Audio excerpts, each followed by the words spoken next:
Now, if then we cannot describe the behavior of organisms without at the same time describing the behavior of their environments, we should realize that we have a new entity of description. Not the individual organism alone, but what would now be called a field of behavior, which we must call rather clumsily the organism environment. You go with your environment in the same way as your head goes with the rest of your body.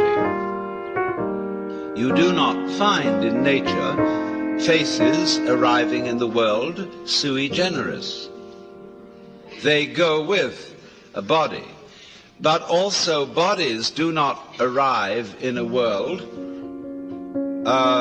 which would be, for example, a plain ball of scrubbed rock floating without an atmosphere far away from a star. That will not grow bodies. There is no soil for bodies. There is no complexity of environment, which is body producing.